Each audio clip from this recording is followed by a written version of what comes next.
Welcome to LH, where every story finds its sound. Mainit ngayon ang balita tungkol sa Iran at Estados Unidos. Pero ano nga ba talaga ang nangyayari? Totoo ba na may giyera na? Sa video na ito, himayin natin ang sitwasyon, malinaw, direkta at walang sensationalism. Sa mga nakaraang araw, nagkaroon ng serye ng military strikes sa pagitan ng Iran at mga puwersang kaalyado ng Estados Unidos at Israel. May mga ulat ng airstrikes na tumarget sa ilang strategic at military locations. Bilang tugon, nagkaroon din ng retaliation gamit ang missiles at drones. Dito nagsimulang tumaas ang tensyon sa rehiyon ng Middle East. Hindi ito simpleng diplomatic disagreement lamang.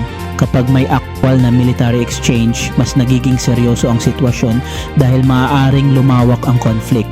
Maraming international leaders ang agad naglabas ng pahayag. May mga nananawagan ng de-escalation o paghupa ng tensyon. May iba namang nagbigay ng matitinding babala. Kapag ang malalaking bansa ay nagkaroon ng direktang military tension, hindi lang ito usapin ng dalawang bansa. Ang epekto nito ay maaaring maramdaman ng buong mundo. Ngayon, bakit ba delikado ang sitwasyong ito? Una, ang Middle East ay isa sa pinakamahalagang rehiyon pagdating sa supply ng langis sa buong mundo. Kapag may instability sa rehiyong ito, kadalasan tumataas ang presyo ng langis.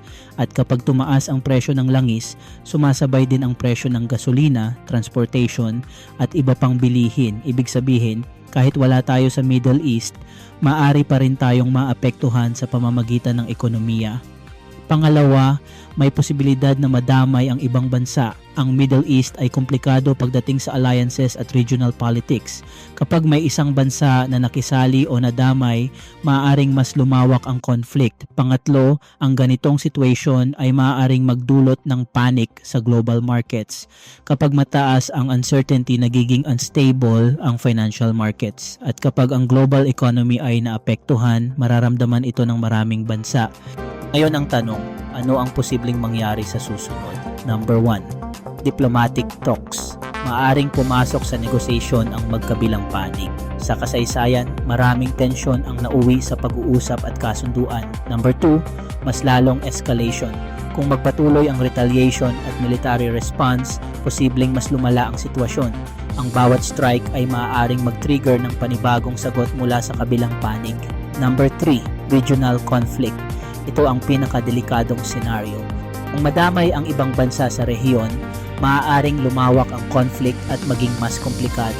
Sa ngayon, hindi pa malinaw kung alin sa mga ito ang mangyayari. Maraming political at diplomatic factors ang gumagalaw sa likod ng eksena. Sa ganitong situation, napakahalaga ng tamang impormasyon. Maraming videos at posts online na maaaring exaggerated o kulang sa konteksto. Bilang audience, mahalagang mag-verify ng sources. Iwasan ang fake news, huwag agad mag-react base sa headline lamang. Ang geopolitics ay komplikado, hindi ito black and white. Sa ngayon, patuloy nating binabantayan ang sitwasyon. Importante ang pagiging maingat sa impormasyon at hindi agad naniniwala sa haka-haka.